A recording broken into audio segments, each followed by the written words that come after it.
Гласот на Америка на македонски. Преку една деценија вашиот прозорец кон САД. А сега, директно од студиото во Вашингтон. Добро вечер. Го гледате ТВ журналот News Flash на Гласот на Америка на македонски јазик. Јас сум Лилица Китановска.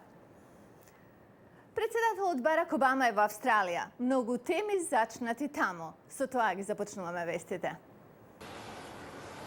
Американските сили остануваат на австралиска почва. Ова е договорено на средба на председателот Барак Обама со австралиската премиерка Джулија Гилард, со која се сретна во Камбера.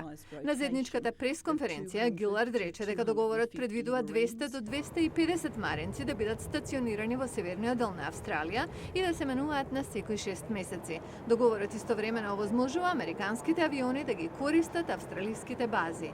Кина веднаш реагираше на веста, наведувајќи дека Распоредувањето може да не е соодветно и дека меѓународната заедница треба да дискутира за него. На истата пресконференција на друга тема Обама кажа дека САД ќе ги поттикнат економиите во подем да сторат повеќе за спречување на глобалното затоплување на конференција што ќе се одржи подоцна месецов во Дурбан, Јужна Африка. Good day, everybody. Тој рече дека тие разговори треба да резултираат во намалена емисија на јаглерод, особено со ангажирање на земји како Кина и Индија, кои, како што рече, мора сериозно да ги земат своите одговорности на тоа поле. Куршум погодил прозорец на Белата куќа, но не го пробил стаклото отпорно на истрели, соопшти тајната служба задолжена за безбедноста на председателот и други виши американски лица. Службата започна истрага по веста за истрели од огнено оружје близу Белата куќа во петокот. Полицијата издаде потерница по 21 годишно лице, за кое се верува дека е поврзано со инцидентот, но тајната служба не воспостави дефинитивна врска меѓу тој инцидент и куршумите пронајдени кај Белата куќа. Европските економски проблеми прават да е уште потешко владите на континентот да ги финансираат често непопуларните одбранбени програми. Тоа е закана за напорите на НАТО алијансата за подобрување на капацитетот, неопходен за да може да одговори на неочекувани кризи во светот. Ова е жешка тема во седиштето на НАТО во Брисел. За тоа јавува нашиот колега Ал Песин.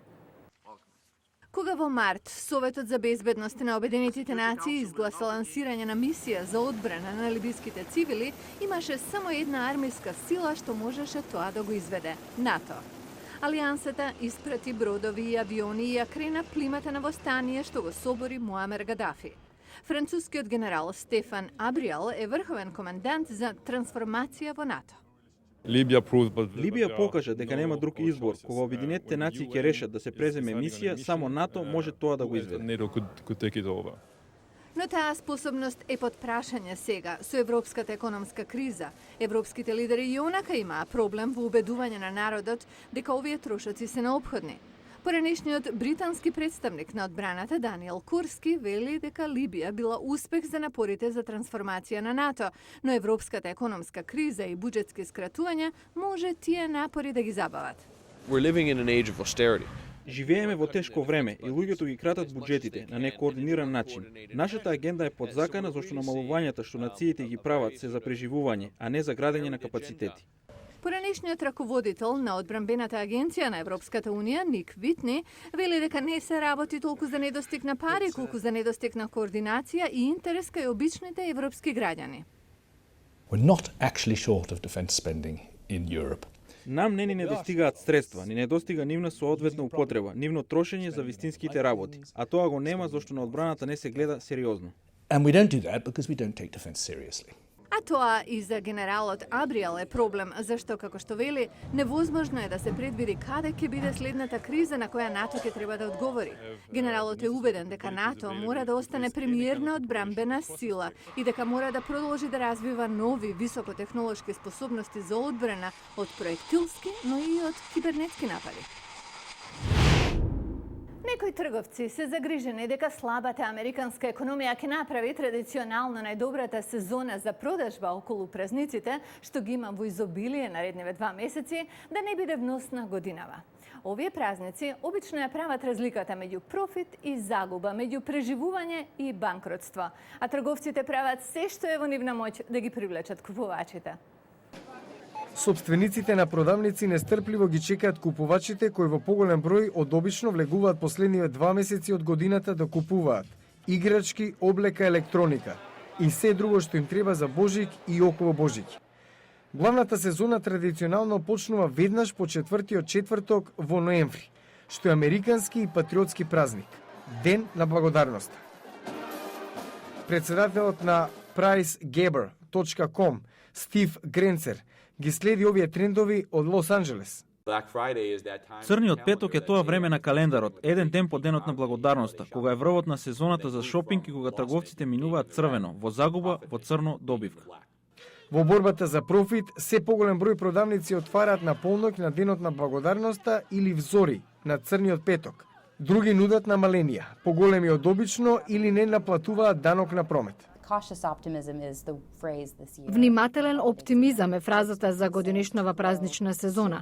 Очекуваме продажбата да порасне 2,8%, што е над просекот последниве 10 години, но не толку висок како лани. Но оптимизмот не го делат сите. Прометот во американските пристаништа индицира забавен увоз. Економистите внимателно наследат продажбата, зашто 70% од американската економска активност е движена од побарувачката на потрошувачите.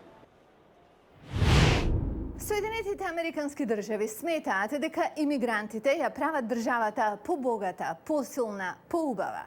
Но како диверзитетот се осликува на работното место? Гледајте на утре, ќе зборуваме за тоа. Утре во Newsflash. Американската дефиниција на диверзитет е повеќе од различни раси кои живеат заедно. Многу предизвици што бараат обука. Го гледавте Newsflash на Гласот на Америка на македонски јазик. Јас сум Лилица Китановска од студиото во Вашингтон. И пред да се простиме од вас за денеска, напоменуваме уште еднаш за непредвидените технички потешкоти со кои се соочи Гласот на Америка во процесот на наградната игра за доделување iPad 2. Појдете на нашата веб страница, кликнете на линкот Наградна игра на ВОА на Facebook страницата и погледнете ги изменетите правила. Наградата ќе биде доделена на 5 декември 2011. Од нас извинување, а вам ви посакуваме среќа. До гледање до утре.